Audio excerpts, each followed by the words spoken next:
Muy buenas noches, bienvenidos a un programa nuevo que estamos iniciando ahora en Tele1, se llama Pulso 503. El objetivo es tratar de sentir el pulso justamente de El Salvador, ver qué está ocurriendo a nivel internacional también. Vamos a tener 3 invitados generalmente para el programa y la idea es el que podamos estar discutiendo los temas de coyuntura, pero tener una visión un poco más amplia para poder percibir realmente qué es lo que está ocurriendo. Hemos visto situaciones como la de Chile, que al final de cuentas una de las conclusiones es que no ha habido suficiente participación de la ciudadanía en lo que quiere, en lo que espera, y eso pues ha hecho que haya una serie de contradicciones internas en Chile, y nosotros lo que queremos es apuntar a los diferentes temas y además otros temas que creemos que son muy relevantes.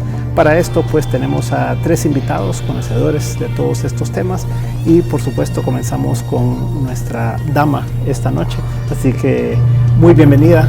Y Claudia, te damos la bienvenida, te agradecemos que estés aquí. Claudia es la representante de Walmart en El Salvador y también es la presidenta de AmCham, que es la Cámara Americana de Comercio. Así que bienvenida, Claudia. Gracias por invitarme y por compartir este espacio con todos ustedes. Gracias.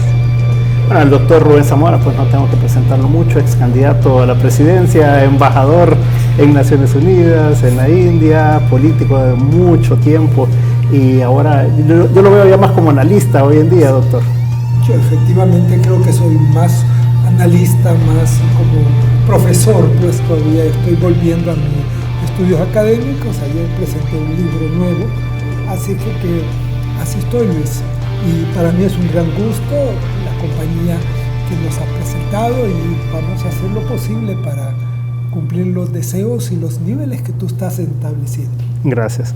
Y a Luis, pues con Luis Portillo nos conocemos desde hace varios años. Mucho tiempo. Desde Scotiabank, ha estado en Banco Agrícola, es un asesor financiero de primer nivel. Muchas gracias, Luis, por estar con nosotros. Gracias a ti, Luis, por la invitación y por tus palabras de introducción. Bueno, si quieren, comencemos contigo, Claudia. Ha habido bastante movimiento desde junio hacia acá con las relaciones internacionales y el presidente Bukele anunció y se acercó muchísimo a Estados Unidos en los primeros meses. ¿Cómo lo han percibido ustedes desde AmCham, desde la Cámara Americana, también en Estados Unidos, que él estuvo allá? ¿Tú has visto todo ese comportamiento a nivel de Washington también, ese recibimiento que ha tenido, ese cambio de imagen que tiene El Salvador también, que él de alguna manera hay que darle ese mérito? ¿Tú cómo lo percibís y cómo lo perciben los inversionistas norteamericanos aquí en El Salvador? Pues tal vez te comento primero que nosotros en AmCham tenemos más de 300 empresas que son miembros de AmCham. El 80% de ellas son compañías norteamericanas y el resto son una mezcla de capital extranjero. Entonces, lo que te quiero decir con esto es que para las empresas norteamericanas es una muy buena señal de que estas relaciones que se habían deteriorado un poco en el pasado, pues están volviendo a ser lo que eran antes tal vez, entre Estados Unidos y en El Salvador. Recordemos también que tenemos 3 millones de salvadoreños, ¿verdad?, radicados allá, que nuestro país también vive de las remesas y que muchas empresas norteamericanas se han quedado aquí, están creciendo, son empresas grandes que quisieran poder tener buenas señales para poder expandir sus inversiones y poder hablar cosas positivas a otros inversionistas norteamericanos que sabemos desde AmCham que han querido venir a nuestro país, pero que las señales negativas que tenían antes pues no les permitían tomar la decisión de venir a invertir en nuestro país. Incluso nuestras empresas que han estado aquí desde antes de la guerra, después de la guerra, y han pasado muchos gobiernos, pues también hubo un tiempo en que se sintieron realmente en una situación bastante inestable para poder decidir hacer inversiones para poder expandirse, lo que también podría generar muchos empleos para muchos salvadoreños, que al final es lo que estamos necesitando, ¿verdad? Creemos que el asistencialismo no es precisamente el tema del cual deberíamos de vivir y deberíamos de hacer que la gente aprenda a vivir, sino que más bien deberíamos de generar un empleo digno, bien pagado, para que la gente pueda tener entonces una mejor calidad de vida. Y entonces así también podremos sacar adelante nuestro país. Claudia, ustedes han tenido una expansión interesante en los últimos años y por un lado esta expansión tal vez no se dio a la velocidad que hubieran querido por los trámites, ¿verdad? Y por todo lo engorroso que fue. ¿Tú estás percibiendo un cambio en eso, que los trámites van a ser más rápidos o están haciendo más rápidos para ustedes? Sí, venimos de tiempos difíciles y no solo te lo puedo decir yo como representante de Walmart, sino que muchas empresas con las que nos conectamos y estuvimos en comunicación durante los años anteriores, en donde nos juntamos para poder ver qué hacíamos, porque la burocracia, creo que el gobierno tampoco ha sido como muy ágil en tiempos pasados, pero en los últimos años la burocracia estaba exacerbada. Y cada paso que querías dar era un obstáculo, una situación que te planteaban, incluso fuera de la ley, cuestiones a veces hasta ridículas. Entonces sí, eso nos detuvo bastante el crecimiento, no solo a nuestra empresa, a Walmart, sino que a muchas compañías que intentaban poder avanzar, pero se les ponían muchos obstáculos en el camino. Al final o lo superabas o decidías simplemente detener la inversión que estabas queriendo hacer, y a veces hasta peor, porque la señal era tan negativa que decía, no solo no voy a hacer la inversión, sino que además a lo mejor voy a reducir las operaciones con la intención final de a lo mejor retirarme incluso del país. Algunos no llegaron a eso, ¿verdad? Nosotros no llegamos a eso tampoco. Creemos en El Salvador, tenemos confianza en El Salvador, vemos que es un mercado interesante y le parece un mercado interesante a muchas de las empresas norteamericanas que están en AmCham y por eso es que se mantienen. Y me parece que El Salvador incluso ha hecho buenas cosas durante los años anteriores, pero también necesitamos poder avanzar en ese tema. Y quiero decirte que sí vemos buenas señales ya en este gobierno, en el sentido de temas de burocracia. Solo el haber escrito en el plan, ¿cómo se llama? El plan Cuscatlán, ¿verdad? El tema de la digitalización, te hable todo un espectro de una gran esperanza en la que a través de la digitalización podamos elevar el nivel de nuestro país. Por ejemplo, desde AmCham nosotros hemos planteado y hemos hecho una propuesta concreta con un análisis bien exhaustivo y en detalle, cómo podemos llegar a desarrollar y a implementar una plataforma electrónica para obtener todos los permisos de la construcción en línea. Pero estamos hablando que tenemos que pasar por una revisión de cada una de las entidades de gobierno que están relacionadas para poder otorgar ese permiso de construcción, y tienen que revisar también, y lo hemos hecho también y más o menos sabemos por dónde andamos, cuáles son todos los procesos, pasos que tenemos que dar para obtener un permiso. Muchos de ellos son por costumbre y muy pocos son por ley. Entonces debemos de eliminar todos aquellos que son por costumbre y dejar solo los que son por ley. Y te aseguro que la burocracia se va a reducir de manera increíble. Pero tenemos que hacer también este proceso. Y además, este proceso que nosotros planteamos a través de esta plataforma electrónica podría ayudar a transparentar muchas cosas, porque es bastante difícil tratar de sobornar a una empresa electrónicamente. Ya esto tendría que ser con ciertos avances, ¿verdad? ¿Cómo se llama? De creatividad o yo no sé, para poder llegar a pedirle vía electrónica a alguien un soborno. Entonces podemos también garantizar de que el proceso se va a dar de manera íntegra, cumpliendo solo con lo que dice la ley y eliminando aquellas cuestiones por costumbre que se han pedido, para poder hacer un proceso más expedito. Lo otro también importante mencionar es que hoy tenemos como islas digitales, ¿verdad? Cada uno tiene su plataforma electrónica, pero resulta que entre ellos no se conectan. Entonces lo que está pasando es que te están duplicando, cuadriplicando y pidiendo siempre la misma documentación que el mismo gobierno debería de poder tener. La solvencia, la famosa solvencia, por mencionar uno entre miles, o sea, te la piden N cantidad de veces y tiene que estar sellada, apostillada, que el abogado, que esto y lo otro.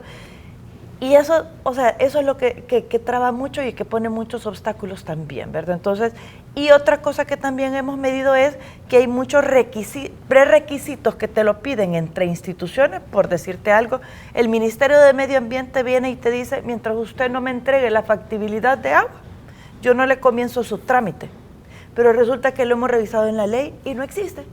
Entonces, por costumbre, se ha venido dando que te ponen como prerequisito el poderte dar el permiso de medio ambiente, pero si no entregas la factibilidad de agua, por ejemplo, no te lo dan.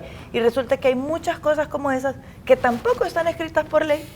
Entonces, si pudiéramos eliminar todo eso, nosotros de verdad podríamos pasar de 600 o más días que hoy nos toma un permiso completo para poder obtener tu permiso de construcción a 100 días. Y hemos revisado que el que está, dentro del índice de competitividad en el trámite más ágil, en menor tiempo, es Corea.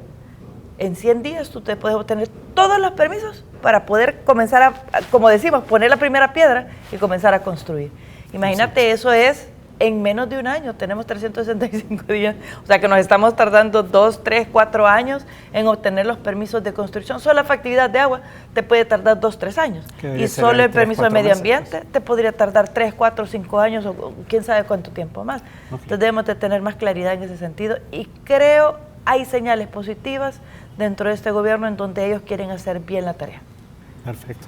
Doctor, decíamos que El Salvador pues, se ha acercado a Estados Unidos en un primer momento, diría yo, de esta administración, pero no tenemos embajador en Washington, ¿verdad? Como que hay una pequeña contradicción por ahí, ¿verdad? ¿Cómo está viendo usted esto de las relaciones con Estados Unidos? Y metámosle aquí el ingrediente de un solo de China, ¿verdad? ¿Cómo puede influir esto en las relaciones que en un inicio han sido bastante buenas? Mire, yo creo que en primer lugar lo que hay que establecer es que dada la condición del país, su trayectoria comercial y humana, Estados Unidos tiene que ser el punto prioritario de cualquier estructuración de política exterior en El Salvador. ¿Ya? Tenemos que responder, el Estado tiene que responder en lo posible por los alrededor de 2,5 millones, que según el censo norteamericano son 2 millones salvadoreños que declararon ser, y por ahí vienen los que no tienen papeles, que probablemente anden por 500,000. Por eso esa es la cifra que a veces ocupamos para eso. Eso es 1/3 de la población salvadoreña, que está allá. Y no solo eso, ya solo por ser salvadoreños hay que defenderlos, porque ese es el papel de la política exterior cuando tiene migración al otro país. Para eso están los consulados principalmente. Pero segundo, el país depende del flujo de las remesas que hacen estos 1,5 millones de personas al Salvador. Alrededor del 20% del producto es ahora remesas. O sea, el día en que eso se pare, ese día el país se hunde. Los centros comerciales estarían desiertos. ¿Por qué? Porque esos billones que vienen de remesas van directamente a los bolsillos de la gente, no pasan por ningún proceso. Y por eso yo lo llamo a la remesa la verdadera seguridad del Salvador, la más importante. Entonces, al considerar eso, la relación con Estados Unidos debe de ser una prioridad. Ahora bien, eso es básico en política exterior o en diplomacia, que una cosa es estar en relación con un país y otra cosa es estar al servicio del país. Estar al servicio de otro país es sumamente peligroso. ¿Por qué? Porque le da un espacio al país. Y como la relación entre Estados Unidos y nosotros no es de igualdad, sino que es asimétrica, ellos son un país mucho más grande, más productor y de mayor peso en el mundo, entonces el problema es cómo desarrollar una relación que no se convierta en estar al servicio de el otro, ¿ya? Yo lo que he visto hasta ahora de lo que ha hecho El Salvador con Estados Unidos realmente me tiene preocupado, ¿ya? Todos estos acuerdos que se han firmado, que por cierto no nos quieren dar la versión en español, solo la conocemos en inglés por lo que Estados Unidos publica, ¿verdad? Eso son situaciones sumamente delicadas las que tenemos. Por ejemplo, todo esto del famoso caso de declarar al país, que no se declara, sino que se supone que es un país seguro. ¿Verdad? Eso no es cierto, pues todos sabemos que no es un país seguro. Bueno, pero eso dejémoslo pasar como una cosa diplomática, ¿verdad? Pero cuando yo veo y leo en la versión en inglés 2 veces que nos dice que una vez que Estados Unidos nos ha mandado al hondureño o lo que sea, no salvadoreño, porque que ha mandado al país, el gobierno de El Salvador no puede removerlo, devolverlo a su país o hacer nada si no los Estados Unidos le dicen. En otras palabras, la ley migratoria salvadoreña queda por fuera. Yo no digo que no se llegue a eso, pero para hacer eso hay que ir a la Asamblea a pedir que reforme la ley. Y hay otras cuantas cosas más, esa lo pongo como un ejemplo. Entonces, frente a eso, me preocupa que eso sea. Y ahora en la relación con China, yo creo que el presidente ha reconocido la realidad, ya tiene relaciones con la China popular y no se va a meter al lío de romper con la segunda potencia mundial solo para volver a Taiwán. Eso yo creo que ha sido un realismo porque él pues había expresado ciertas dudas respecto a esto. Pero una vez se tenga, yo creo que hay que desarrollar conociendo a los chinos, ¿ya? En diplomacia, la experiencia, mire, los chinos al amigo lo mantienen como amigo, pase lo que pase. Y al enemigo lo mantienen como enemigo, pase por lo que pase, y la cobran, ¿ya?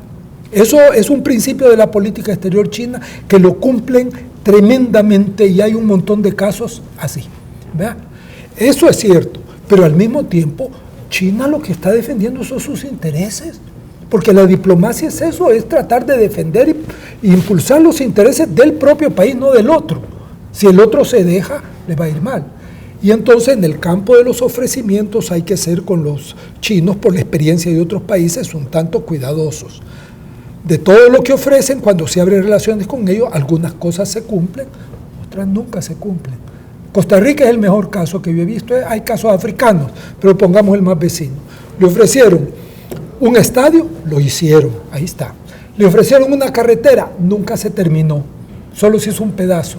Y le ofrecieron lo más grande y lo más caro, que era una central para procesar petróleo, o sea, una refinería. Eso ni siquiera llegó a niveles de papeles. Entonces, eso pasa, pero no solo son los chinos, también lo hacen los otros. No hay que, es bastante entre lo que le ofrecen de cooperación y lo que dan. Mire, se considera que es más o menos un 20% lo que termina haciéndose. O sea que en ese sentido hay que tomarlo, pues, y creo yo decir esto es un nuevo país, mejor tranquilo, veámoslo despacio y veamos qué resulta y definamos claramente qué es lo que nos interesa a nosotros. Nos interesan estadios. Los chinos suelen regalar un estadio. En África, por ejemplo, a varios países se lo han regalado el día que habrían relaciones, a Costa Rica también. O sea, es como un regalo que hace el Estado chino, que no es chiquito el regalo, ¿verdad? Pero es real, ¿verdad? Eso nos interesa. O nos interesan otras cosas que los chinos podrían darnos. Inversión, por ejemplo, creo que es importante, porque hay proyectos como los que el gobierno dice tener, el aeropuerto nuevo, todo el tren, ¿verdad? Y todos estos grandes son proyectos de billones de dólares. Con la situación que hay ahora en el mundo y se espera para el otro año, ¿verdad? Que no va a mejorar, todos dicen, ya quizás solo China pueda garantizarnos el dinero que se necesita para eso. Yo creo que allí es donde hay que trabajar. Yo sé que el presidente se reunió más bien con empresarios y eso es positivo, yo creo que hay que verlo. Doctor, ¿cómo compara usted el viaje a Japón y a China? Porque se le ha dado mucho énfasis, obviamente, a lo de China por lo que supuestamente se ha conseguido, pero de Japón no se dice mayor cosa, siendo un país que tiene esa capacidad, ¿verdad? O sea, y tiene mayor historia de cooperación con nosotros y todo, claro. Mire, a mí mi interpretación de la realidad que he visto, y hasta allí puedo porque no hay declaración con Japón ni de resultados de Japón, es que más bien puso el viaje a Japón para que no pareciera que solo iba a China, después de los antecedentes que tenía, ¿verdad? Fuertes, algunos de ellos muy fuertes contra China.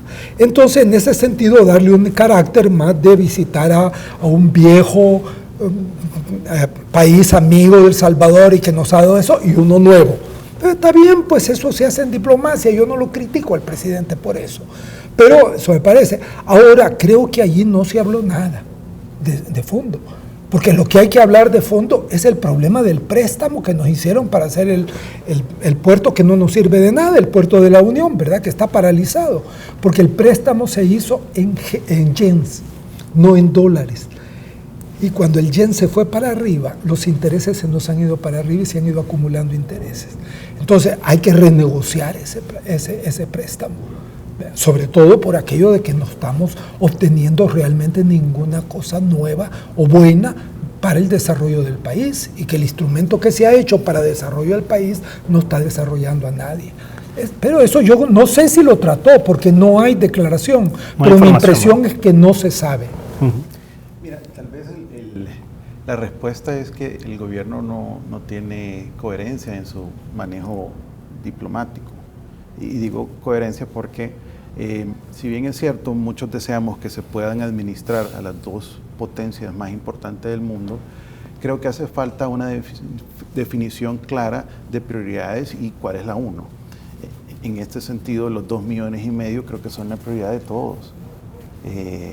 Y claro que queremos inversión, pero nosotros para atraer inversión no necesitamos solo vernos bien ante China o ante Estados Unidos, necesitamos vernos bien incluso para el inversionista salvadoreño. A mí me toca hablar con inversionistas de todo tipo, de todos países. Y para serte franco, aunque sí hay diferencias en cómo cada uno hace negocios y sus expectativas de retornos, todos piden más o menos lo mismo. Entonces, si yo logro tener un país que tenga señales claras, que quite burocracia, que haga lo correcto, que maneje lo fiscal de manera adecuada, que tenga seguridad y que tenga lo básico para su población, no tenemos que entregar soberanía o hacer cualquier tipo de parada de manos ante ningún otro gobierno. Los inversionistas van a venir. Entonces, las relaciones comerciales y el tema diplomático tiene que ver, pues, en gran parte por temas arancelarios y ese tipo de cosas. Pero, ojo, China nos ha invadido aquí y destruyó nuestra industria porque nosotros, pues, actuamos negligentemente ante los conceptos de abrir la economía y los aplicamos de una manera, llamémosle, a ojos cerrados.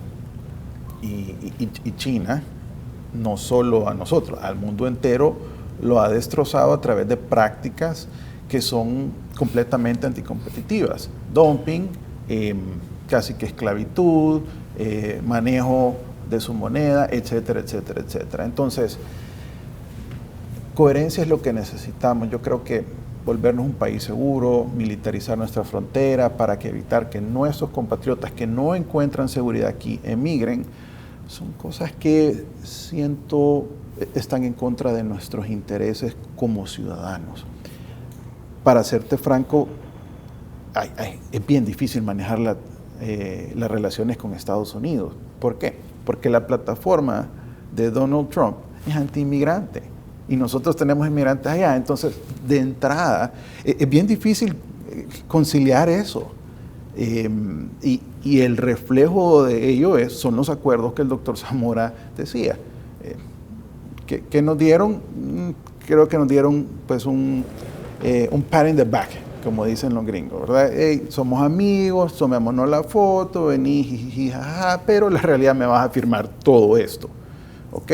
Te vas a volver mi policía para no solo los salvadoreños, sino que todos los demás. ¿Qué te voy a dar? Pues bueno, vamos a regresar a ser amigos, y eso obviamente China lo identifica y dice, bueno, esto es algo cosmético, bueno, pero cosmético, y yo voy a seguir zanjando y voy a tratar de entrar políticamente hablando. Inversiones, yo miro que las inversiones van a llegar si nosotros hacemos lo correcto. Creo que la ventaja de que los países de Centroamérica están en diferentes niveles de crisis también nos ayuda, y como todo es relativo en esta vida, salimos de un gobierno desastroso como el FMLN, que fue lo peor para la gestión gubernamental desde la perspectiva de la empresa privada.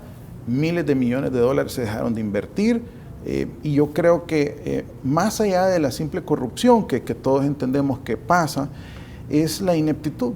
Simplemente no sabían cómo gestionar. Es decir, creo que 10 años no les alcanzó para aprender, y creo que nunca iban a aprender, y por eso están fuera. Entonces yo creo que el tema político necesitamos coherencia, necesitamos definir prioridades, y necesitamos entender que lograr inversión no tiene que ver con firmar acuerdos con países, sino que tiene que ver con hacer lo correcto en nuestro país, ser transparentes, combatir la corrupción, tener un verdadero control territorial, disminuir la violencia. y tenemos muchas condiciones. Ya tenemos empresas que invierten y que desean hacerlo. Tenemos muchas empresas que desearían ingresar al país, pero hay muchas opciones en el mundo. Entonces, ¿por qué voy a invertir en un país versus otro si no están todas las condiciones que para mi capital se requieren? Por ahí. Ahora mira, Donald Trump ha sido muy claro en su enfrentamiento con China, digamos, ¿verdad? En el sentido de las tarifas, los impuestos a las importaciones.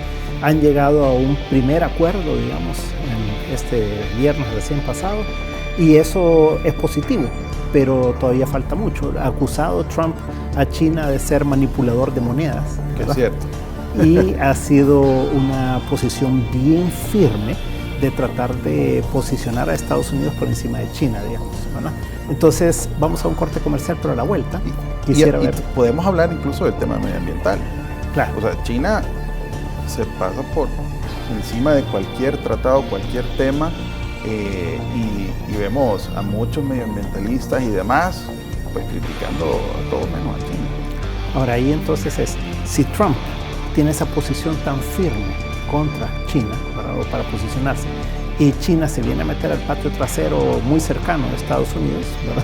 Y el presidente Bukele se acerca peligrosamente, entre comillas, a China, ¿cómo va a reaccionar el señor Trump con cualquier tweet un día de esto, ¿verdad? Pero vamos a un corte comercial y en un momento vemos qué opinas al respecto. No nos cambie, en un momento estamos de nuevo.